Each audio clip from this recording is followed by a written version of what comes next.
ठीक है, तो ध्यान से देखो चैप्टर को। सबसे पहले थोड़ा सा रिकॉल करते हैं। आओ।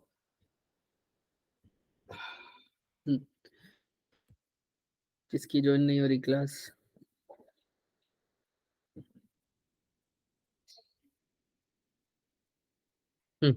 तो बताओ भाई, सबसे पहले हमने क्या पढ़ा था हल्का फुल्का? दो फोर्सेस का नाम बताऊंगा, क्या नाम है पढ़ना? डिफॉर्मिंग फोर्स, और दूसरी क्या होगी फिर अपने आप बता दो। Restoring force, restoring force. ये कैसी होती है ये वाली? एक्सटर्नली, और ये सब बोलेंगे। Internal force, internal force. Stress में किसकी बात करेंगे और स्ट्रेन में किसकी बात करेंगे? बताओ बताओ, स्ट्रेस में कौन सी फोर्स की बात करते हैं और स्ट्रेन में, और स्ट्रेस में और प्रेशर में? स्ट्रेस में रिस्टोरिंग फोर्स। Very good. तो स्ट्रेस में कौन सी कर दूं? ये वाली। और ये वाली किस में हो जाएगी? प्रेशर। और सब ये पहले मेरे को बता दो स्ट्रेस के टाइप जो भी थे फटाफट। सबका फॉर्मूला तो एक ही था, फोर्स अपॉन एरिया, लेकिन टाइम अलग अलग थे। पहला क्या था सर? Normal stress. सबकी आवाज नहीं आ रही। दूसरा? Tangential stress, stress. या शियर स्ट्रेस, ठीक है। और तीसरा सर? वॉल्यूमेट्रिक स्ट्रेस या वॉल्यूमेट्रिक बोल सकते हो, लेकिन अच्छा नाम क्या था उसका? Hydraulic stress. Hydraulic stress. इसका फॉर्मूला क्या था? F normal upon area. इसका क्या था sir? F tangential upon area. और इसका सर? डेल्टा डेल्टा पी, सिर्फ डेल्टा पी। Very good. ऐसी सर किसके भी टाइप्स थे सर? स्ट्रेन, सर सबसे पहला क्या था सर? लॉन्गिट्यूडनल स्ट्रेन, दूसरा? shear strain, shear strain. तीसरा? Volumetric strain, volumetric strain. तो सर सबसे पहले इसका फॉर्मूला बता दिए, फटाफट करे, सही कर रहे हो आज तो, जल्दी जल्दी बताओ। लॉन्गिट्यूडनल का? डेल्टा एल अपॉन एल, इसका? X upon H, very. इसका? Minus delta V upon V. Very good, क्योंकि वॉल्यूम डिक्रीज होती है ज्यादातर, जो हम कन्फिगरेशन देख रहे थे उसके अंदर, जो हमने देखी थी ये वाली, राइट? Yes sir. अच्छा सर, इसके बाद sir? Modulus of elasticity. Modulus of elasticity. इसके भी कितने टाइप थे सर? सर 3। पहला? Young's modulus, modulus of elasticity. Bulk modulus of elasticity. इससे बीच में भी एक होता है शियर्स मॉडुलस, उसको जी से लिखते हैं, ठीक है? और बल्क मॉडुलस को किससे लिख दोगे? बी से, और कई कई जगह बीटा से भी लिखा हुआ होगा, ठीक? शियर्स, शेयर बल्क मॉड्यूलस, और Young's.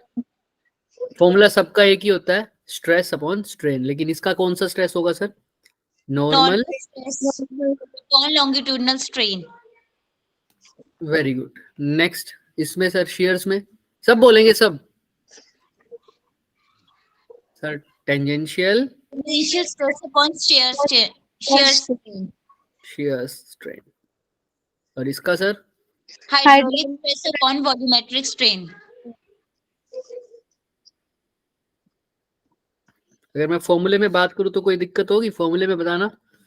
F normal upon area, और लॉन्गिट्यूडनल स्ट्रेन की जगह क्या लिखोगे? Delta L upon L. इसमें इसकी जगह क्या लिखोगे बताओ?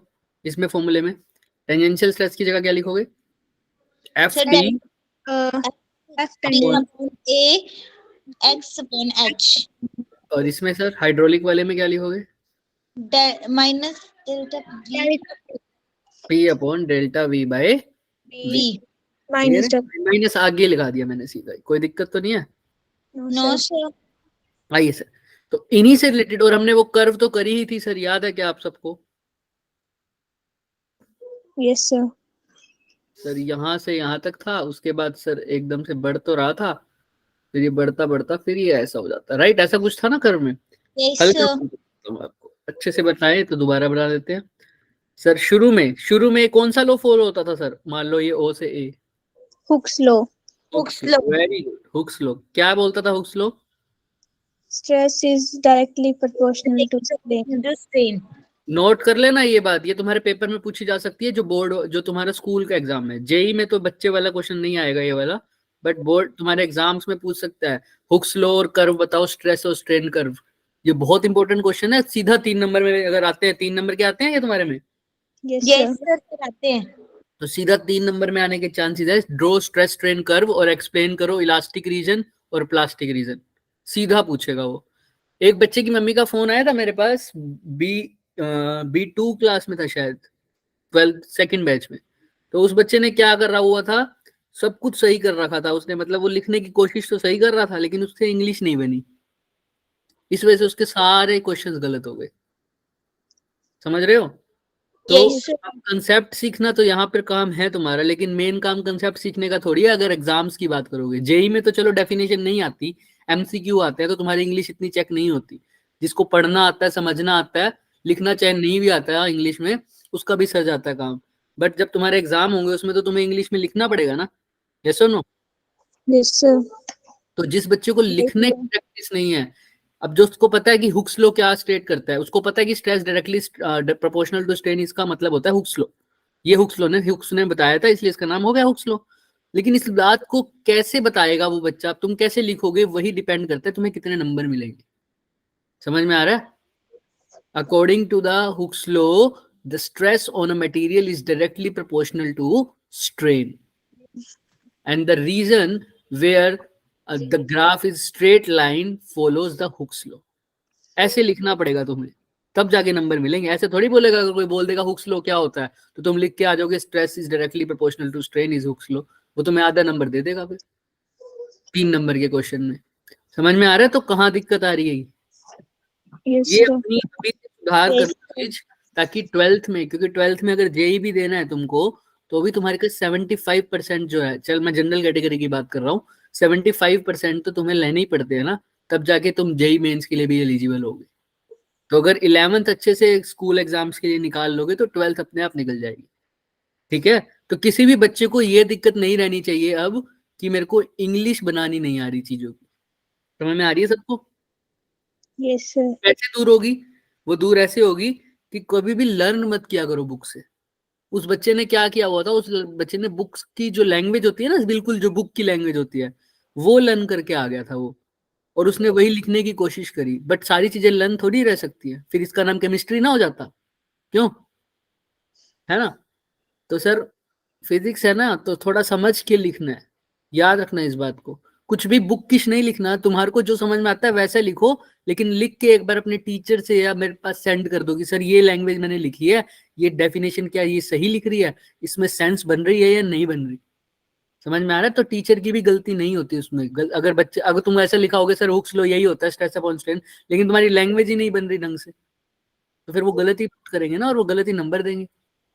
ठीक है? क्लियर है सबको? तो लिख के देखना बच्चे, जो भी ये डेरिवेशन पार्ट है ना, जितना भी डेरिवेशन पार्ट है, आज से स्टार्ट हो, जो अभी 1 महीना पड़ा है, रोज की 2-3 डेरिवेशन भी, 2-3 चैप्टर की, एक चैप्टर की रोज की डेरिवेशन कर लोगे, तब भी 30 चैप्टर हो। 30 चैप्टर है भी सही क्या आपके पास 11 में, बताओ?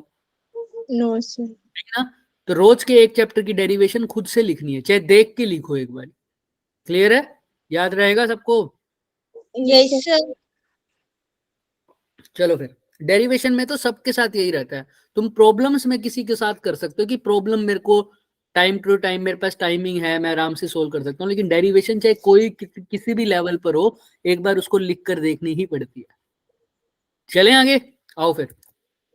हुक्स लॉ, ये हो गया ओ से ए वाला रीजन। इसके बाद सर रहता तो इलास्टिक रीजन ही है, लेकिन सर लीनियर नहीं होता। ए से बी वाला कैसा है सर? है तो इलास्टिक रीजन, लेकिन कैसा रीजन है? नॉन। ठीक है? इसके बाद सर क्या रहता है? इसके बाद सर फिर से बढ़ता है, लेकिन लीनियरली नहीं बढ़ता, यहां तक बढ़ता है सी पॉइंट तक, और उसके बाद सर एकदम से घट, ऐसा मैं बताता हूँ। अब बताते हैं असली क्या है। ये हुक्स लॉ है, ये नॉन रीजन है। मैंने बोला था बी पॉइंट तक। अगर कोई पूछे इलास्टिक रीजन कहां तक है, तो तुम क्या बोलोगे? कहां तक है बच्चे? बी पॉइंट तक। बी पॉइंट तक। क्यों है ऐसा? क्योंकि बी पॉइंट तक अगर आपने फोर्स लगा रखी है, ऊपर स्ट्रेस था हमारे पास, नीचे क्या था? स्ट्रेन। Strain. तो अगर आपने फोर्स लगा रखी है, प्रेशर स्ट्रेस वगैरह सब लगा हुआ है उसके ऊपर, तो इंटरनली, अब मैं अगर फोर्स हटा भी दूं तो बॉडी अगर मान लो बी पॉइंट की बात कर रहा हूँ, इतना इसके पास स्ट्रेस है और इतना क्या है, स्ट्रेन। अब अगर बी पॉइंट पे मैं फोर्स हटा भी दूं तो बॉडी वापस से अपनी पोजीशन पर आ जाएगी, वापस से अपनी पोजीशन पर आ जाएगी। ऐसे ही अगर ए पॉइंट पे ऐसा करूं, मान लो मेरे पास इतना स्ट्रेस है और इतना स्ट्रेन है, इस पॉइंट पर मैं बॉडी में से डीफॉर्मिंग फोर्स हटा दूं, तब भी बॉडी कहाँ आ जाएगी सर, अपने ओरिजिनल शेप और साइज पर।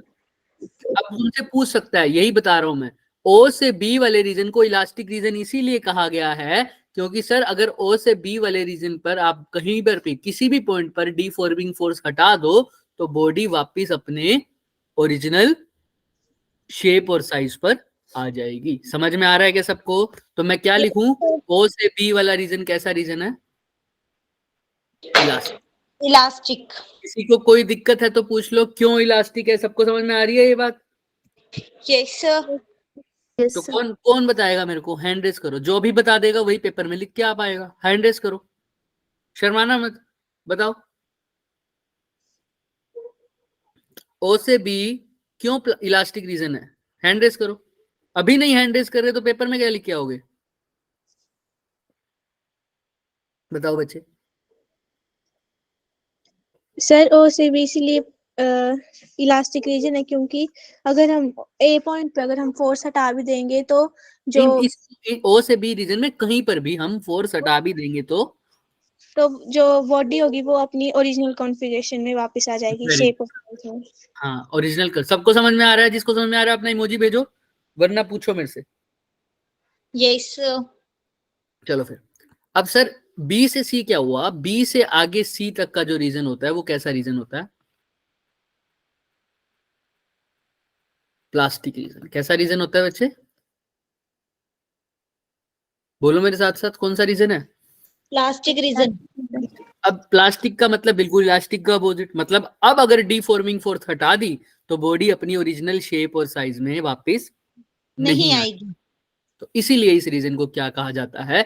Plastic region. किसी को कोई डाउट नहीं? चलो फिर, सी पॉइंट को मैक्सिमम स्ट्रेस पॉइंट भी कहते हैं। अब सी पॉइंट के बाद क्या होता है? सी पॉइंट के बाद अगर मैं बॉडी में और भी स्ट्रेस बढ़ाता जाऊं तो अब क्या होगा? अब मैंने देखो सी पॉइंट पर आगे, मान लो मैंने कुछ नहीं किया, मैंने सी पॉइंट पर आगे, सी पॉइंट पे इसका स्ट्रेस क्या हो गया? एक किस्म से मैक्सिमम हो गया। कैसा हो गया? मैक्सिमम। अब सी पॉइंट के बाद देखो स्ट्रेस बढ़ रहा है क्या? आप खुद देखो, बढ़ रहा है? नहीं सर, लगभग लगभग कांस्टेंट है, और वैसे तो हमने छोड़ दिया तो स्ट्रेस कम ही होगा। लेकिन इसकी स्ट्रेन देखो, बढ़ रही है या घट रही है? सी से डी, ध्यान से देखो, अगर सी से डी जाते टाइम एक्स एक्सिस की वैल्यू बढ़ रही है या घट रही है? रबड़। बढ़ रही है, बढ़ रही है। यानी Yes, कोई sir. स्ट्रेस ना होने के बाद भी या स्ट्रेस कम होने के बाद भी बॉडी की क्या हो रही है? सर स्ट्रेन मतलब उसकी कॉन्फ़िगरेशन में चेंज, उसकी शेप अभी भी कैसे रह रही है? चेंज ही रह रही है। स्ट्रेस से उसको कोई फर्क नहीं पड़ रहा। उस टाइम बॉडी की स्ट्रेस के साथ स्ट्रेस हटा चुका हूं मैं, और स्ट्रेस कम भी हो रहा है, देखो साथ साथ दिख रहा है थोड़ा थोड़ा, लेकिन स्ट्रेन फिर भी क्या हो रहा है सर? बढ़ रहा है। तो अब ऐसी बॉडी को क्या बोलोगे कि तुमने इतना ब्रेकिंग स्ट्रेस, उसको इतना स्ट्रेस दे दिया, अब उसके बाद तुम उसको और अगर स्ट्रेस लगाने की कोशिश ना भी करो तब भी बॉडी ने अपनी चेंज को, शेप अब चेंज नहीं करनी, उसकी स्ट्रेन अब चेंज होती रहेगी, होती रहेगी, उसकी शेप जो है वो चेंज होती रहेगी, होती रहेगी, होती रहेगी। अब वो पिघलने वाली स्टेट होती है ना, जब कोई चीज लिक्विड में आने लगती है, वैसा पॉइंट आ चुका है अब बॉडी, अब तुम स्ट्रेस लगाओ चाहे ना लगाओ, बॉडी की शेप अपने आप ही चेंज हो रही है, उसके अंदर स्ट्रेन आए ही जा रहा है, आए ही जा रहा है, आए ही जा रहा है। और सी से डी पॉइंट तक पहुंचते पहुंचते जब वो डी पॉइंट तक पहुंचेगी तो बॉडी अब क्या हो जाएगी सर? फ्रैक्चर हो जाएगी, टूट जाएगी। इसलिए इस पॉइंट का नाम क्या है? फ्रैक्चर। Fracture point.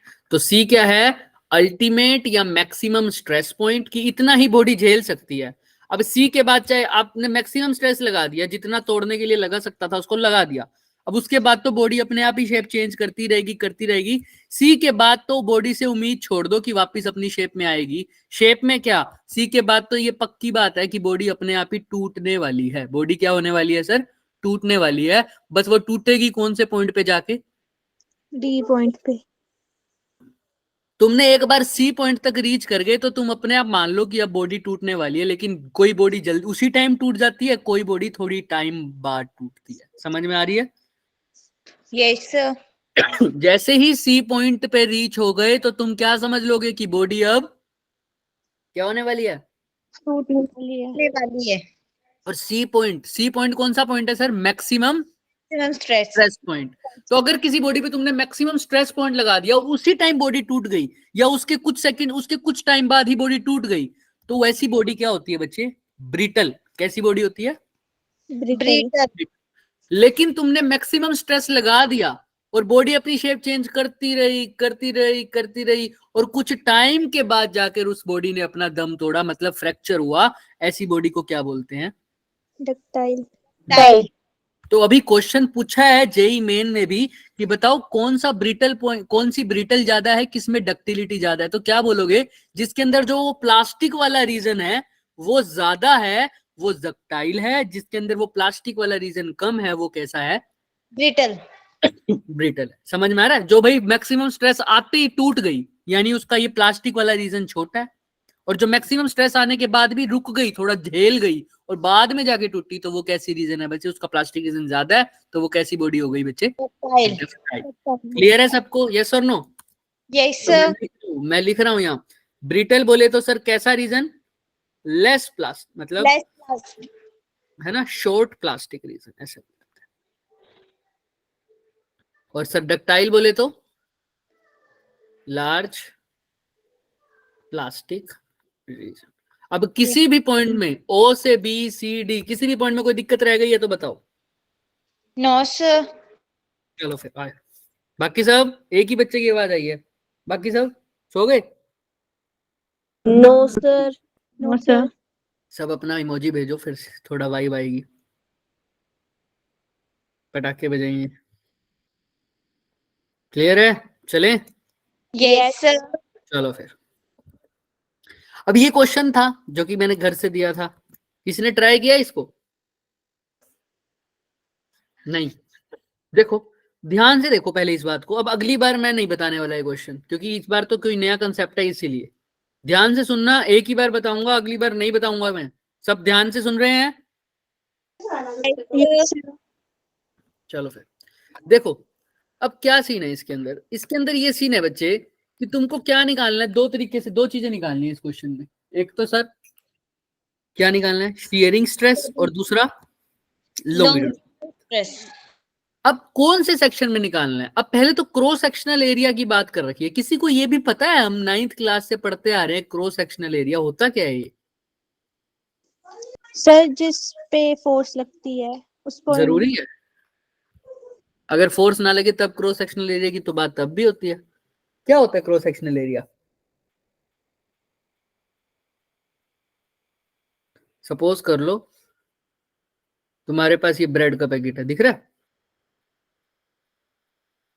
होते हैं ना उसके अंदर ब्रेड, बहुत सारे होते हैं, नहीं होते? ब्रेड पर जानते हो? ब्रेड खाए होंगे? ब्रेड नहीं खाए? सैंडविच वाले ब्रेड, वो वाले ऐसे पैकेट होता है उसके अंदर। अब मैं यहाँ पर वो लिखने तो रहा, क्या लिख दूं इसके ऊपर? ब्रिटानिया? नहीं लिख दूं क्या? बता दो बता दो। No sir.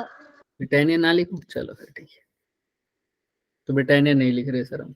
ठीक है, तो यहाँ पर देखो, इसमें अगर क्रॉस सेक्शनल एरिया बोल दे तो किसी भी ब्रेड का एरिया जो क्रॉस सेक्शन है, मतलब किसी भी पार्ट में उसकी लेंथ और ब्रेथ को किसी भी एक्सिस से उसको काटोगे, चाहे लेंथ वाली मतलब परपेंडिकुलर एक्सिस से, चाहे वो परपेंडिकुलर एक्सिस इसके अंदर से पास हो रही हो, चाहे इस एक्सिस पे, ये एक्सिस दिख रही है सबको, तो सब सेम एरिया में बटेंगे या नहीं बटेंगे? देखो ये वाला पार्ट का एरिया और ये वाले पार्ट का एरिया, सबका एरिया क्या होगा सर? बिल्कुल बराबर होगा या नहीं होगा? यस होगा। सर। अगर ये भी नहीं तो एक बहुत कॉमन एग्जांपल आपको बुक्स में भी मिल जाएगा। ये बटर है, मान लो, कैसा है सर? बटर है ना, बटर मक्खन। तो उसको भी आप किसी भी पार्ट को, ये उसका एरिया है, जब भी बोल देना एरिया ऑफ क्या? क्रॉस सेक्शन, इसका मतलब तुम इसको किसी भी एक्सिस के अलोंग काट रहे हो, तो जो तुम्हें सेक्शन एरिया मिल रहा है उसी को क्या बोल रहे हैं? Area of cross section. For example मैं इसको ऐसे काट रहा हूं, इस एक्सिस के अलोंग, दिख रहा है? ये एक्सिस परपेंडिकुलरली एक्सिस के अलोंग काटना है। कैसा काटना है सर इसको? परपेंडिकुलर। तो सपोज करो तुम्हारे हाथ में चाकू है और ये मक्खन है, तो कैसे कटेगा मक्खन? ऐसे कटेगा क्या? ये एक पीस इसका, यस और नो, ये वाला, यस सर। ये दूसरा पीस, क्योंकि इस एक्सिस के अलोंग काट रहे हैं। ऐसे ही ये कौन सा पीस हो जाएगा सर इसका, तीसरा पीस। ऐसे ही ये कौन सा पीस हो जाएगा सर, चौथा पीस। तो हर एक पीस का जो एरिया होगा, हर एक पीस की जो लेंथ होगी और जो ब्रेथ होगी, या जो लेंथ होगी या जो ब्रेथ होगी, वो क्या रहेगी, बिल्कुल सेम रहेगी। बिल्कुल क्या रहेगी, सेम रहेगी। यही ये लेंथ और ये ब्रेथ, ये इसका क्या हो गया, क्रॉस सेक्शन एरिया। क्या हो गया सर इसका, क्रॉस सेक्शन एरिया। तो भी उठा लो, जरूरी नहीं है। अब मैंने बेटर का क्रॉस सेक्शन एरिया बोला तो सिर्फ यही वाला नहीं सर, इसको उठाएंगे तो ये भी क्या होगा सर, इसका क्रॉस सेक्शन एरिया। इसको उठाएंगे तो ये भी इसका क्या होगा, क्रॉस सेक्शन एरिया। अगर ये सारे एरिया सेम आते हैं तो उसको बोल देते हैं यूनिफॉर्म क्रॉस सेक्शन। कैसा बोल देते हैं, यूनिफॉर्म क्रॉस सेक्शन। क्योंकि सबका लेंथ और ब्रेथ अगर सेम है, मतलब जो इक्वली डिवाइड हुआ है। अगर सबका लेंथ और ब्रेथ सेम नहीं आती तो सबका एरिया भी सेम नहीं आएगा। इसका मतलब वो कैसा है sir, non uniform cross sectional area. जैसे तुम टमाटर को काटते हो, किसको काटते हो, टमाटर को। जब तुम टमाटर को काटते हो तो सर सिर्फ सर्कुलर वाले की बात नहीं करता, कोई छोटा टमाटर कटता है, कोई कैसा कटता है सर, बड़ा कटता है। चाहे गोल भी काट लो, कोई छोटा कटेगा, कोई कैसा कटेगा सर, बड़ा कटेगा, कोई और बड़ा कटेगा। क्या सबकी रेडियस सेम होती है हर एक पीस की? नहीं ना। तो सर वो है तो क्रॉस सेक्शनल एरिया तो है। ये टमाटर का सर एक पीस हो गया, ये दिख रहा है, लाल बनाऊं क्या, ये एक पीस हो गया टमाटर का। ये कैसा पीस हो गया सर, उसका दूसरा पीस। ये सर कैसा हो गया, तीसरा पीस। ये कैसा हो गया सर, चौथा पीस। सबका रेडियस कैसा है सर, अलग है तो ये सारे कैसे सर, इसके टमाटर के क्रॉस सेक्शन एरिया कैसा है सर, क्रॉस सेक्शन एरिया। तो मैंने टमाटर को किसी एक परपेंडिकुलर एक्सिस से काटा तो जो एरिया मिला वो क्रॉस सेक्शनल एरिया है, लेकिन ये सारे एरिया सेम नहीं कटे सर। तो मतलब ये कैसा है, non uniform cross section area. किसी को कोई भी डाउट है क्या इसमें, यस और नो? ऐसे ही सर प्याज क्या सेम क्रॉस सेक्शनल एरिया में कटेगा या नहीं, मतलब यूनिफॉर्म होगा या नॉन यूनिफॉर्म होगा प्याज का, नॉन यूनिफॉर्म, क्योंकि सर सबकी रेडियस सेम थोड़ी होगी। क्या सेम होगी, नो सर।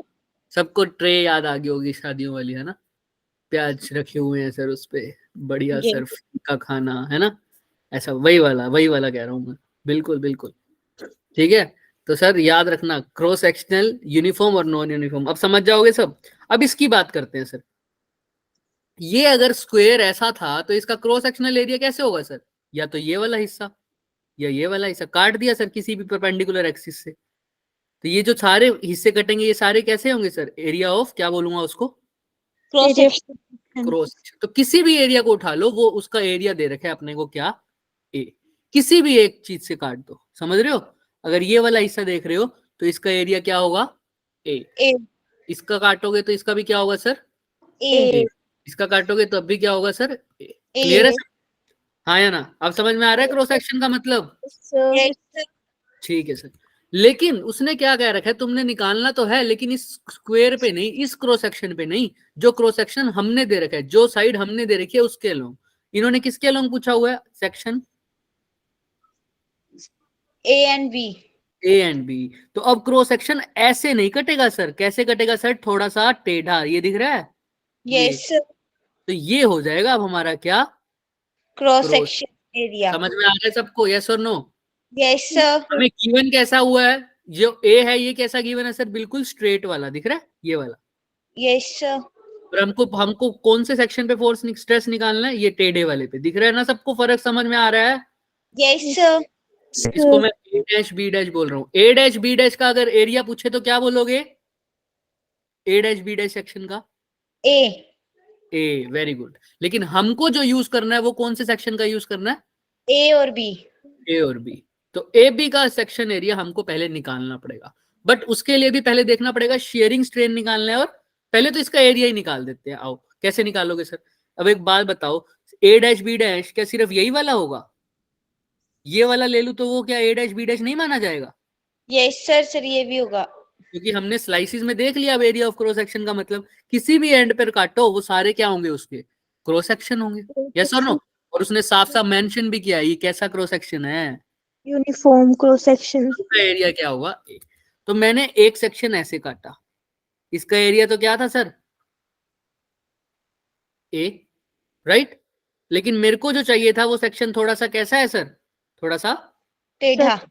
टेढ़ा है सर। तो मैंने ये वाला पहले काटा, अब ये वाला काट रहा हूं सर। हमको तो ये वाला चाहिए, यस और नो। Yes sir. तो इसका तो cross section green, light green वाले का तो क्रॉस सेक्शन क्या है, ए। ए। इसका हमको निकालना है, जो हमको देखना है ए और बी सेक्शन का। तो आराम से हो जाएगा सर। ये एंगल कितना है, थीटा। अगर इसका क्रॉस सेक्शन ए है तो इस ए बी वाले का क्या होगा, सोचो ध्यान से, ट्रिग्नोमेट्री लगेगी सिंपल। देखो देखो देखो ध्यान से देखो,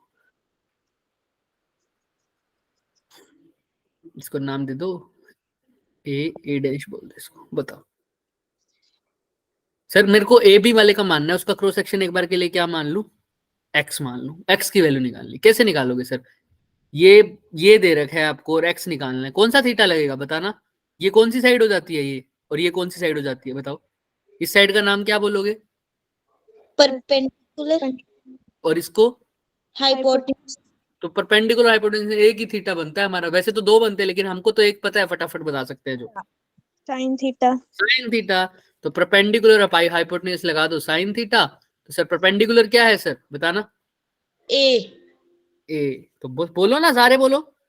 perpendicular upon hypotenuse that is a upon में एक्स, किसके इक्वल है, साइन साइन। थीटा। तो सर हमको तो एक्स निकालना है, वो किसके इक्वल है, A upon.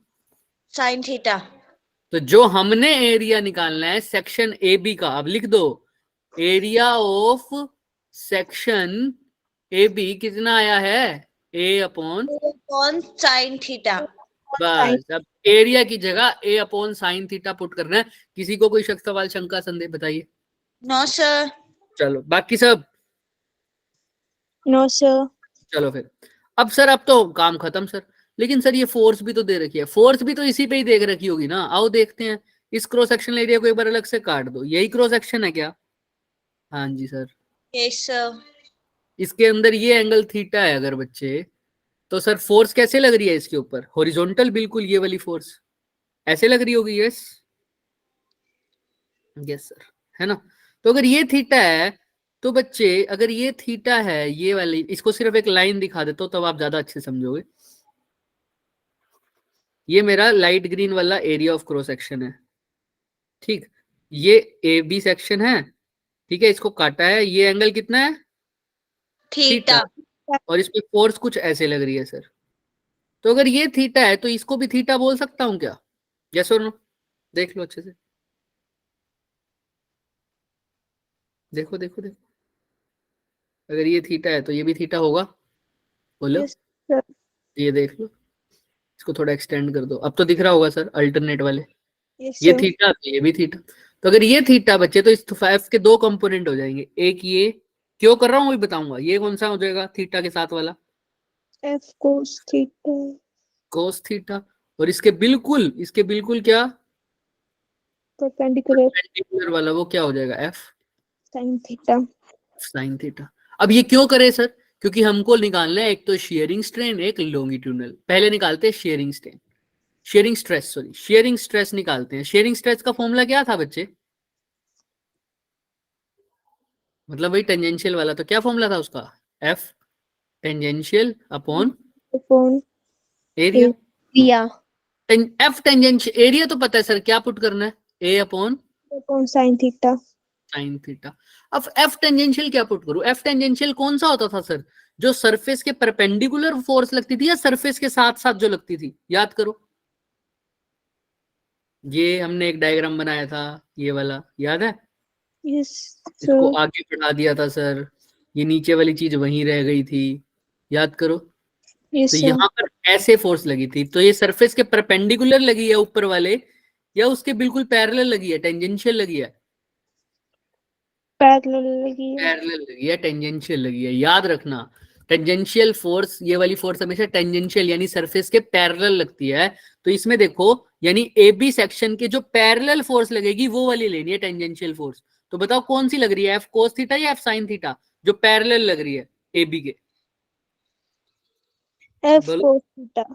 F cos theta. तो यहाँ पर क्या लिखोगे, एफ कोस थीटा, बस। तो शेयरिंग स्ट्रेस कितना आ जाएगा बच्चे, देखो ये साइन थीटा डिवाइड में है तो ऊपर चला जाएगा, तो क्या आ जाएगा, F sine theta cos theta upon ए।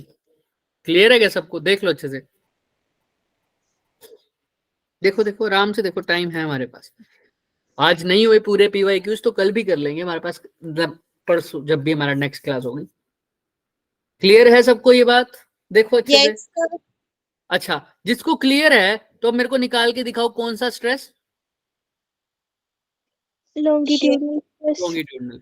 निकाल के बताओ कैसे निकालोगे, फॉर्मूला तो आपको पता है लॉन्गिट्यूडनल स्ट्रेस का क्या होता है, Delta L upon L. Stress का, लॉन्गिट्यूडनल स्ट्रेस का फॉर्मूला सबके सेम होते हैं, फोर्स अपॉन एरिया, लेकिन लॉन्गिट्यूडनल मतलब नॉर्मल, तो फोर्स कैसा लगेगा, F upon A. F normal upon upon A। Area तो सर वही क्या, A A upon theta. sin theta. F normal जो सरफेस के परपेंडिकुलर लगती है, मतलब कौन सी लग रही है यहाँ पर, सरफेस के परपेंडिकुलर, देखो Sir, F sin theta. Sine theta, तो एफ नॉर्मल की जगह क्या लिख दोगे, एफ, Sin theta. तो बस लिख दो। तो ये साइन थीटा एक यहाँ है, एक साइन थीटा डिवाइड की डिवाइड में, तो वो भी ऊपर जाएगा। तो लॉन्गिट्यूडनल स्ट्रेस का फॉर्मूला बताएगा कोई, क्या हो जाएगा, F, F sin square theta upon A. Theta upon A. Very good. तो ये हो जाएगा सर शेयरिंग स्ट्रेस, और ये कैसा हो जाएगा सर, लॉन्गिट्यूडनल स्ट्रेस। ये पूछा भी गया है बच्चे जेई मेन में, इसलिए करवाया, ऐसे नहीं करवाया। क्लियर है सबको, एक बार देख लो किसी को कोई डाउट है तो, मैं इसका सॉल्यूशन भी दिखा देता हूँ। ये दिख रहा है शेयरिंग क्या आया था, देखो F sine theta cos theta upon A, और लॉन्गिट्यूडनल क्या आया है, एफ अपॉन ए कौन सा theta, sine Square square. theta. देख लो आप, किसी को कोई भी डाउट है तो अभी भी पूछ सकता है, 1 मिनट का पूरा टाइम दे रहा हूँ, कुछ भी पूछना हो तो शर्म मत करना, पहली बार पढ़ रहे हो चैप्टर, 1 मिनट आराम से पढ़ो।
Done, sir. Done, Done. sir. बोलो Done, बोलो, sir. अरे करके बताऊं तुमको मैं, है कब बोलोगे, दमशराज चल रहे हैं यहाँ, है क्लियर है सबको, Yes, चले sir. आगे, Yes, sir. चलो फिर आइए सर, अब स्टार्ट करते हैं असली वाले क्वेश्चन। दो कहाँ कब आया हुआ है सर ये पेपर का नाम, 2023 2023. आइए सर, क्या बोला है सर इसने, Young's modulus of material of wire A and B are in the ratio 1:4। मतलब सर दो वायर हैं, कौन कौन सी, wire A and wire B. दोनों का जो यंग्स मॉडुलस है, इसका y1 इसका y2, तो y1/y2 हमें क्या दे रखा है, 1:4. 1:4। जबकि जो इनके क्रॉस सेक्शन का एरिया है, मान लो A1 और A2, क्रॉस सेक्शन का एरिया समझ रहे हो ना, अगर मान लो ये वायर है तो इसके क्रॉस सेक्शन कैसे काटोगे सर, ऐसे काट दो, किसी भी पॉइंट पे परपेंडिकुलर काटना है, काट दो ऐसे ऐसे ऐसे, तो हर एक कैसा बनेगा, एक सर्कुलर पार्ट में कटेगा ना, ऐसे ऐसे ऐसे ऐसे, दिख रहा है सबको, देख लो अच्छे से।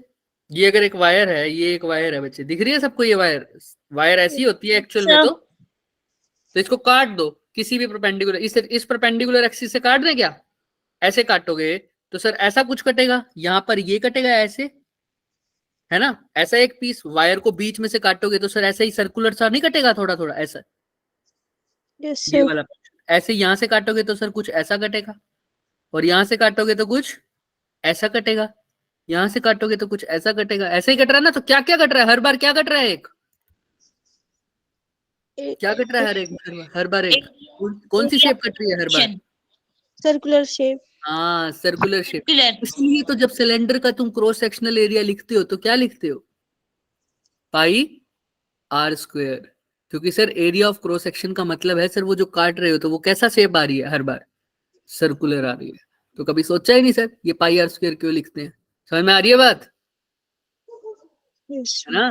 तो जब भी सिलेंडर का क्रॉस सेक्शनल एरिया होता है तो तुम क्या लिखते हो? हालांकि सिलेंड्रिकल का ये थोड़ी होता है, सिलेंडर का तो असली एरिया होता है तो ये होता है ना, पाई आर स्क्वायर एल वाला। सॉरी ये तो वॉल्यूम हो जाएगा हमारे पास, है ना, 2 पाई आर एल वाला। याद है, ये तुमको पढ़ा होगा बचपन में तुमने। तो ये तो नहीं लिखते, क्योंकि जब क्रॉस सेक्शन की बात होती है तो सर एक एक्सिस पे काट के देखते हैं। तो ये 9th में पढ़ते हो तुम वैसे। अब समझ में आ रहा है सिलेंडर में क्रॉस सेक्शन में पाई आर स्क्वायर क्यों लिखते हो सबको? Yes, sir. तो ध्यान रखना इस बात का। अभी तो चलो यहाँ पर कोई बात नहीं, ये वायर है सर, इसका एक का क्रॉस सेक्शनल एरिया A1 है तो दूसरे का क्या होगा? A2 है। A1 बाय A2 की रेशियो क्या दे रखी है? 1:3. सब बोलेंगे भाई, सो मत यार, ठीक है। अगर दोनों पर सेम लोड लगा दिया, इसके ऊपर भी कोई मास अटका दिया, इसके ऊपर भी कोई मास अटका दिया, दोनों का मास क्या है? सेम है, तो सर अमाउंट ऑफ हील। अब भाई सिंपल सी बात है, इस वायर के ऊपर मैं एक मास टांग दूंगा तो क्या होगी? वायर खिंच जाएगी. खिंच जाएगी। खिंच जाएगी तो उसके अंदर किस चीज में चेंज आया है सर? उसकी लेंथ में. लेंथ में। तो कौन से स्ट्रेन की बात हो रही होगी सर? Longitudinal strain. लॉन्गिट्यूडनल। तो कौन सा मॉडुलस यूज होता है सर उसमें? कौन सा मॉडुलस यूज होता है? Young's. Young's modulus. Young- इसलिए क्वेश्चन में तुम्हें यंग्स मॉडुलस गिवन है। क्लियर है सबको? Yes, sir. अब फॉर्मूला तो सर समझ गए होगे सब, दोनों वायर का। वाई वाला फॉर्मूला क्या होता है सर? वाई का फॉर्मूला स्ट्रेस अपॉन स्ट्रेन, लेकिन कौन सा स्ट्रेस? नॉर्मल स्ट्रेस अपॉन कौन सा स्ट्रेन? Long. Longitudinal strain. तो अब याद भी रख लो, वाई का फॉर्मूला है नॉर्मल स्ट्रेस का मतलब जो फोर्स परपेंडिकुलरली लग रही है। वायर ऐसी है सर, इसके क्रॉस सेक्शन के परपेंडिकुलर कौन सी फोर्स लग रही है? नीचे वेट कौन सा होता है? वो m इंटू जी। तो फॉर्मूला बताओ चलो, नॉर्मल स्ट्रेस का क्या फॉर्मूला होता है? Normal force upon area. और लॉन्गिट्यूडनल स्ट्रेन का फॉर्मूला क्या होता है? Delta L bye L. Yes और नो बोलो। Yes, sir. सब बोलेंगे भाई, कोई भी फालतू में आगे नहीं बढ़ेगा, मैं नहीं बढ़ाने वाला आगे। यहाँ तक क्लियर हो रहा है या नहीं हो रहा है? पहले तो यही बताओ। Yes, sir. सिर्फ एक को, दो को, तीन को, और किसी को क्लियर नहीं है? सोनिका, कनु और सुहानी, सेजल, परमिंदर बताओ क्लियर है आपको? ये सर। Yes, sir. चलो फिर, तो sir F normal upon area delta L by L. तो एफ नॉर्मल की फॉर्मूले में क्या आएगा सर? जो नॉर्मल फोर्स, ये वायर है इसके ऊपर नॉर्मल फोर्स क्या लग रही होगी? अभी तो सिर्फ कौन सी? वेट के कारण लग रही है, और वो फोर्स क्या होता है वेट का? फॉर्मूला एम इंटू जी। तो नॉर्मल फोर्स की जगह क्या लिख दूंगा बच्चे? M G. एरिया सर कौन सा लेते हैं? Area of cross section. तो एरिया ऑफ क्रॉस सेक्शन का फॉर्मूला क्या हो जाएगा सर वायर के लिए? अभी बताया, जब वायर को काटते हो सर कौन सा हिस्से में निकलती है सर वो? Circular में सर्कुलर। तो क्या लिखूं sir? Pi R square. Simple तो चीजें हैं। ये एल जो है डिवाइड की डिवाइड में तो कहाँ आ जाएगा? मल्टीप्लाई में. और डेल्टा एल की जगह क्या आ जाएगा? चेंज इन लेंथ, वो लिख देना। किसी को इस फॉर्मूले में दिक्कत है तो पहले मेरे से पूछो। ये देखो मैं दोबारा से एक्सप्लेन कर देता हूँ। ये क्या है सर? मेरी छोटी सी वायर, इसके ऊपर वेट टांगा तो नीचे क्या लग रहा होगा सर? उस वेट का, ये मैंने वेट टांगा सर, इस वेट का क्या लग रहा होगा नीचे? mg। ठीक, इस mg के कारण इसकी लेंथ चेंज हो रही होगी। तो मैंने फॉर्मूला लेंथ में चेंज हो रहा है तो इसलिए कौन सा मॉडुलस का फॉर्मूला लगाया? यंग्स मॉडुलस का। जो कि फॉर्मूला आप सब बोलेंगे क्या होता है? Normal on longitudinal strain. Very good. Normal stress upon longitudinal train strain. तो सर अगर नॉर्मल स्ट्रेस है तो उसका फॉर्मूला क्या होता है sir? F normal upon, area और लॉन्गिट्यूडनल स्ट्रेन का delta L by L, simple. तो इसका मतलब सर वाई तो ठीक है, एल डिवाइड के डिवाइड में तो कहाँ आ जाएगी? ऊपर। मल्टीप्लाई में और नीचे क्या है? एरिया मल्टीप्लाई बाय में डेल्टा। किसी को कोई डाउट? यस और नो? नो सर अच्छा सर, दूसरी वायर भी तो सर ऐसी है, दूसरी वायर भी ऐसी है, उसके ऊपर भी हमने वेट टांगा है, तो नीचे नॉर्मल फोर्स कौन सी लग रही होगी? mg। तो ये अगर y1 है तो y2 का फॉर्मूला क्या हो जाएगा? कौन बताएगा? fn की जगह तो fn आ जाएगा, लेंथ की जगह उसकी लेंथ कितनी है सर? क्या सेम है क्या? पता नहीं सर, इसकी लेंथ को L1 बोल दो, उसकी लेंथ के बारे में बोल रहा है सेम है क्या नहीं है? ऊपर देखो नीचे देखो क्या लिखा हुआ है, assume same same length of wires A and B are same. तो इसको भी L लिख दो, उसको भी क्या लिख दो? L ही लिख दो। अच्छा सर, एरिया की जगह इसका एरिया क्या लिखा है? अगर मैंने A1 तो उसका क्या लिखूंगा? A2 A2। अच्छा, इसकी डेल्टा L1 लिख दिया तो इसको क्या लिख दूंगा? Delta L2। क्लियर है सबको? देख लो अच्छे से, अच्छे से देखो, किसी को कोई भी डाउट? आराम से देखो, कुछ जल्दी नहीं है मुझे, कुछ भी जल्दी नहीं है। पहले तो देखो इस फॉर्मूले में किसी को कोई डाउट है तो बताओ। मैंने सिंपल यंग्स मॉडुलस का फॉर्मूला लिखा है, नॉर्मल स्ट्रेस अपॉन कौन सा स्ट्रेन बच्चों? Longitudinal. Longitudinal strain. Normal stress की जगह मैंने नॉर्मल फोर्स लिखी हुई है अपॉन में एरिया, और स्ट्रेन की जगह क्या लिखा हुआ है? Delta L by L. Clear है सबको? यस और नो? यस सर चलो फिर, नॉर्मल फोर्स तो सब में कौन सी लग रही है सर? इस सर के परपेंडिकुलर सर एक ही फोर्स है mg, इसमें भी mg और इसमें भी क्या लग रही होगी? mg। और सर mg दोनों का मास भी क्या दे रखा है सर? दोनों पे जो टांगा है मास, सेम अमाउंट ऑफ लोड दिख रहा है? कैसा है सर? सेम अमाउंट तो सर mg की वैल्यू भी दोनों के लिए सेम हो जाएगी, तो लिखने की जरूरत नहीं है, fn दोनों के लिए क्या है? सेम है। तो सर अगर मैं इन दोनों इक्वेशन को डिवाइड कर दूं तो अब तुम बोलोगे तभी आगे लिखूंगा, क्या आएगा सर? यहां पर तो आएगा y1 बाय y2, इधर क्या आएगा सर? कौन से कौन किससे क्या कट जाएगा बताना? FN से FN से FN। और L से L L से L, तो क्या बच जाएगा ऊपर? इधर तो 1 बच जाएगा, नीचे क्या रह जाएगा? A1 into, A1 into delta L1 और इधर A2 1 नीचे, A2 into A2 delta L2। ऊपर आएगा, राइट और नो? यस, क्लियर है? तो सर ये बच जाएगा सर। तो अब देखो क्या इक्वेशन बन रही है, मेरे को निकालना है सर इनकी लेंथ का रेशियो, तो अच्छे से देख देता हूं सर। y1 अपॉन y2 तो मेरे को क्वेश्चन में गिवन है शायद, कितना? 1 बोलो बोलो, सही बोलो। 1:4 1:4। तो y1 अपॉन y2 की जगह क्या लिख दिया? 1:4। 4 1 अपॉन, ये क्या लिख सकता हूं? सीधा लिख सकता हूं A2 अपॉन A1, A2 और साथ में क्या आ जाएगा? Delta L2 upon delta. L1 अच्छा, A2 अपॉन A1 नहीं पता, लेकिन A1 अपॉन A2 तो पता है ना कितना है? 1:3 तो 1 रेशियो A2 अपॉन A1 क्या हो जाएगा फिर?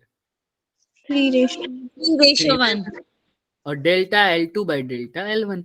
अब डेल्टा L1 बाई L2 चाहिए तो इनको उधर ले जाओ, तो क्या हो जाएगा सर? ये ध्यान से देखो, delta L1 by delta L2। 3 तो इधर था ही, ये 4 इधर डिवाइड में था, उधर जाके कहाँ आ जाएगा?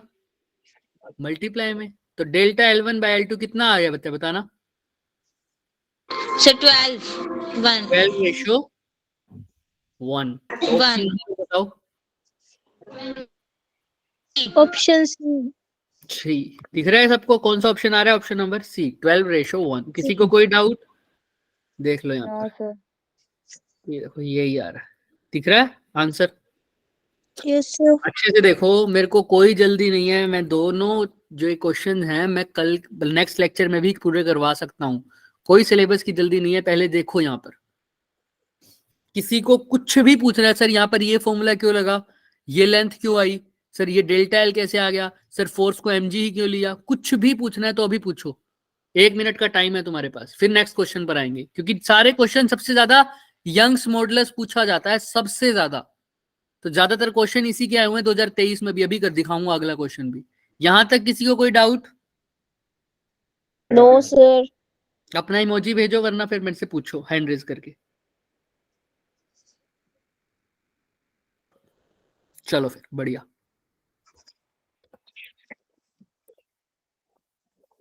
ये दिख रहा है? दिख यस रहा है? सर। अब यस ध्यान से सर। सुनना। एक वायर है, उसकी लेंथ गिवन है कितनी? एल। L, radius R. उसको क्लैंप कर दिया, मतलब अटका दिया एक एंड से, ठीक है सर। उसका अदर एंड पुल किया गया कितनी फोर्स से? एफ से।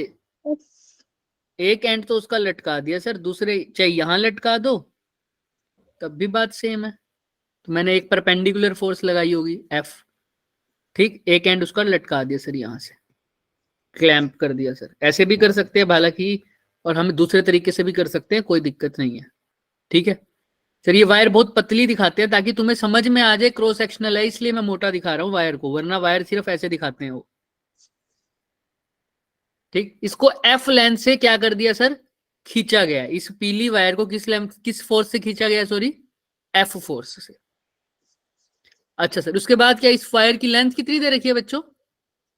Increase in length L. Capital L, capital L length दे रखी है, और इसमें इंक्रीज कितना हुआ है? Delta L. एल। एल मतलब एल इंक्रीज हुआ है, तो इंक्रीज को किससे लिखते हैं सर? डेल्टा एल से, यानी डेल्टा एल की वैल्यू कितनी दे रखी है? Small L. क्लियर है? ये किसकी वैल्यू है सर? डेल्टा एल की। किसी को कोई डाउट? बताओ। मतलब सर जब इस पे फोर्स लगाई ना एफ, तो ये कितना और खिंच गया? कितना और खिंच गया? देखो ध्यान से, कितना और खिंच गया? क्वेश्चन में गिवन है, सोचो, दिमाग लगाओ आराम से, रट्टा नहीं मारना भाई। अगर सारे सारे अटेंटिव बैठे हो यहाँ पर, हाँ हैंड रेस करो, कौन कौन जाग रहा है पहले तो ये बताओ। हाँ, तो जो जो जाग रहे हैं वो समझो।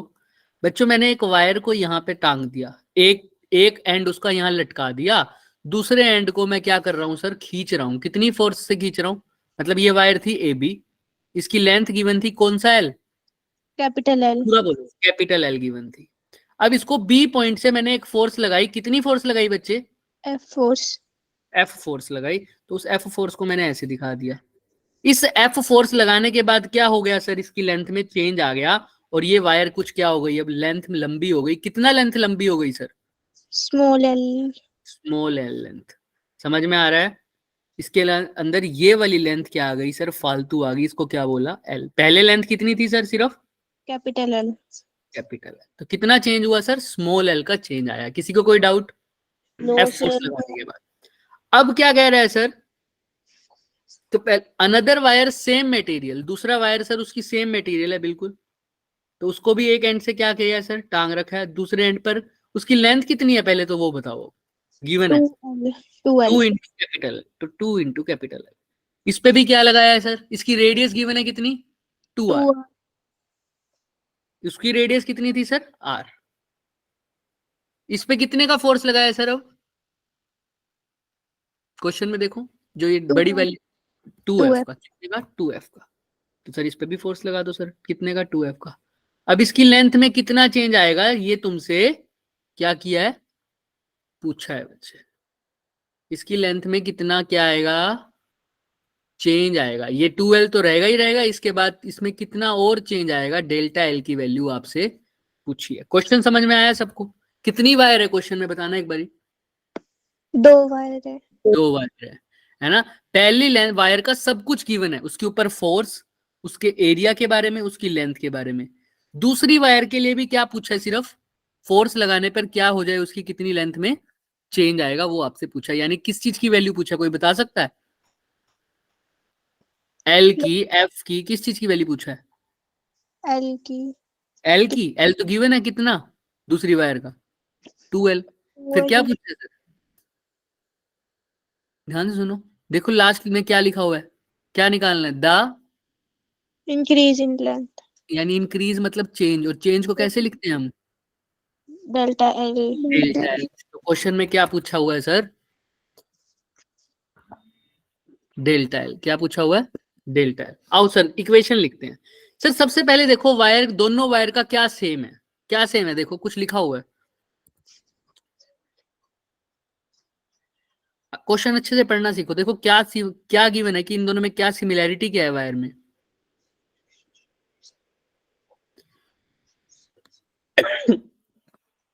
साफ साफ लिखा हुआ है, तुम खुद पढ़ो क्वेश्चन को और फिर बताओ क्या सेम है दोनों वायर में।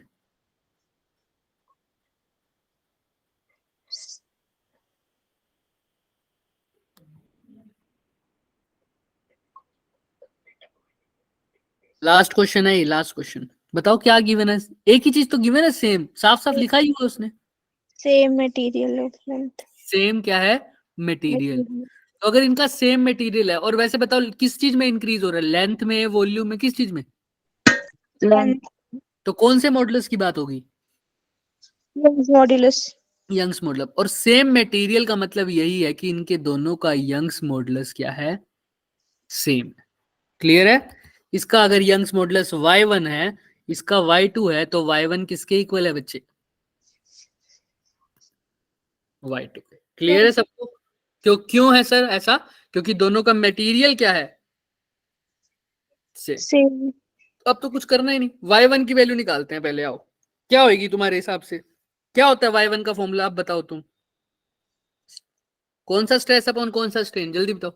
Normal stress upon longitudinal very strain. Good, जो बोलेगा उसी को ही दिमाग में रहेगी चीज। तो नॉर्मल स्ट्रेस का फॉर्मूला क्या होता है बच्चे, F normal upon area. Very good. Into longitudinal strain क्या होता है बच्चे, और कोई नहीं बता सकता, मतलब लॉन्गिट्यूडिनल स्ट्रेन का formula delta, delta L upon L. तो delta L upon L, divide में एल तो कहाँ चला जाएगा, मल्टीप्लाई में। ऊपर। तो आप इनकी वैल्यू पुट कर देते हैं, y1 तो y1 ही है। एफ एन नॉर्मल फोर्स कौन सी दे रखी है सर, कितनी दे रखी है हमें पहले केस में, एफ। एफ और लेंथ कितनी दे रखी है sir, capital L. Capital L. और एरिया कैसे निकालोगे सर, वायर है तो उसका क्रॉस सेक्शनल एरिया क्या होता है सर, अब तो पता है, पाई आर, क्योंकि रेडियस उसकी आर है तो एरिया क्या हो जाएगा, पाई आर स्क्वायर, मल्टीप्लाई बाय क्या हो जाएगी, डेल्टा एल। डेल्टा एल की जगह क्या लिखोगे, कोई बता सकता है, बताओ बताओ, क्वेश्चन में ही गिवन है सब। Small L. Small L, very good, क्योंकि चेंज कितना है सर, स्मॉल एल का चेंज आया, उसकी लेंथ इंक्रीज हो गई स्मॉल एल से। किसी को कोई डाउट, तो क्या y1 की जगह ये लिख सकते हैं क्या, हाँ या ना, सब बताओ। अब किसकी वैल्यू निकालेंगे सर, बाय टू। वो y2 की निकालते हैं। सर फॉर्मूला क्या होता है सर, दोबारा बताओ, दोबारा बोलो। Normal stress upon longitudinal strain. Very good, normal stress upon longitudinal strain. Sir normal stress कितना होता है sir, formula formula formula, F F N upon area. Delta L by L, divide में है तो कहाँ चला जाएगा, ऊपर। नॉर्मल फोर्स, फोर्स की वैल्यू पहले केस में कितनी दे, अब इस केस में कितनी दे रखी है, 2F। लेंथ की वैल्यू कितनी दे रखी है, 2L। 2L, divided by area क्या लिखूं अब, क्योंकि रेडियस कितनी है इसकी, 2R। 2r, तो एरिया क्या हो जाएगा, पाई इंटू में 2R। 2r का स्क्वायर, और डेल्टा एल आपको निकालना है। तो y2 का फॉर्मूला एक बार दोबारा बताओ, 2f और 2l को मल्टीप्लाई करूंगा तो क्या आ जाएगा, 4f कैपिटल एल, है ना। और पाई 2r का स्क्वायर करूंगा तो क्या आ जाएगा सर, 4 पाई आर स्क्वायर, और साथ में क्या है, डेल्टा एल। किसी को कोई डाउट क्या, यस और नो। No sir. अब तो क्या ही करना है, बस y1 को किसके इक्वल रखना है, वाई। क्यों ऐसा कर रहे हैं, क्योंकि क्योंकि मटेरियल सेम है दोनों वाई का। वैल्यू, दोनों का मटेरियल सेम है सर। तो आओ कर देते हैं सर y1 को y2 के इक्वल। तो अगर सर आपने y1 को y2 के इक्वल कर दिया तो सर y1 निकालना, y1 क्या था, f इंटू कैपिटल एल, यहाँ पर कैपिटल एल ध्यान से लिखना और स्मॉल एल ध्यान से लिखना, divide by pi R square, साथ में क्या है, small L, is equal to y2 की जगह क्या लिखना है बच्चे, 4f capital L divided by क्या है, 4 pi R square delta L. Clear है? डेल्टा एल आपको निकालना है। तो जो जो कट रहा है वो बताओ पहले, तो क्या क्या कट रहा है? एफ से एफ गया, और क्या कट रहा है? जल्दी जल्दी बताओ। L कैपिटल एल से कैपिटल एल गया, और 4 से 4 गया, 4 पाई आर स्क्वायर से पाई आर स्क्वायर गया। तो डेल्टा एल की वैल्यू किसकी इक्वल आ गई? यहाँ चल जाओ, ये यहाँ चला जाएगा तो किसकी इक्वल आ गया? L small L. यानी सर जो नई वायर में, जो दूसरी वायर में चेंज आया है वो भी कितना आया है? Small L. Small L. तो ऑप्शन नंबर क्या आएगा? Option number C। क्लियर है क्या सबको? यस और नो? यस अभी किसी को कुछ भी पूछना है, क्वेश्चन बहुत आसान है, एक बार तुम समझ गए ना तो अगली बार बहुत अच्छे से हो जाएगा। कुछ भी पूछना है तो बेधड़क पूछ सकते हो। मैं चाहता हूं एक बार और कर दो फटाफट, एक क्वेश्चन और करे ताकि तुमको प्रैक्टिस हो जाए। क्या चाहते हो? Yes sir. नहीं नहीं नहीं, चलो कोई बात नहीं। फॉर्मूला बता देना इसका। देखो इसमें भी क्या दे रखा है? यंग्स मॉडुलस दे रखा है। ये क्या होता है? एरिया। ये क्या दे रखी है बच्चे? ये क्या है? लेंथ। लेंथ दे रखी है। और ये मास भी दे रखा है सर, जो अटैच किया गया है। तो मतलब फोर्स दे रखी होगी, कौन सी फोर्स लगती है मास अटैच करने से परपेंडिकुलरली? mg। तुमको डेल्टा एल निकालना है। फॉर्मूला वही सर, y का is equal to stress upon strain. लेकिन कौन सा स्ट्रेस? नॉर्मल स्ट्रेस अपॉन कौन सा स्ट्रेन? लॉन्गिट्यूड। फॉर्मूला वही लगाओगे, फोर्स नॉर्मल अपॉन एरिया, साथ में क्या लिखोगे? डेल्टा एल, और एल डिवाइड में तो ऊपर आ जाएगा। बस नॉर्मल फोर्स की जगह याद रखना, यहाँ पर अगर वेट लगाया है तो कौन सी फोर्स होगी? वो mg। एरिया कितना है? गिवन है 3 मिलीमीटर का स्क्वायर, उसको मीटर में कन्वर्ट करना। लेंथ भी गिवन है 6 मीटर, तो डेल्टा एल निकल नहीं जाएगा क्या? बताओ। यस लेकिन अब ध्यान रखना y की वैल्यू ही है। अब फिर फर्क क्या है सर? ये क्यों लाए हो? ये 2023 में आने वाला तो नहीं है सर, क्योंकि यहाँ पर G10 नहीं पुट करोगे। क्वेश्चन में लिखा हुआ है G10, लेकिन हमको प्लेनेट पे रखा है इस वायर को, और उस वायर में जो G है वो कितना है sir? 1/4 of the value of, किसकी वैल्यू का? अर्थ। तो क्या लिखोगे G की वैल्यू? G/4। बस ये याद रखना, G की वैल्यू को G/4 के इक्वल रख देना, बाकी सब कुछ है, यानी 10/4। आज के लिए इतना ही करेंगे बच्चे, ठीक है? ये तो सिर्फ वो था हमारे पास, ये भी करेंगे नेक्स्ट क्लास में हम, बस आज के लिए इतना ही करना है। क्लियर है? अच्छे से यंग्स मॉडुलस का, बल्क मॉडुलस का और शेयर्स मॉडुलस के फॉर्मूले को रिवाइज करना, तभी समझ में आने वाली है चीजें, वरना नहीं। क्लियर है? इतनी जल्दी बच्चे भाग जाते हैं, फिर फायदा नहीं आगे करवाने का। हम तो आगे करवा देते। प्रैक्टिस तभी बनती है जब लगातार क्वेश्चंस करोगे, वरना नहीं बनेगी। अब घर जाके एक बार इसको ट्राई कर लेना, ठीक है? ओके बच्चे, yes sir. Bye bye. Bye sir. Good night sir. Good night.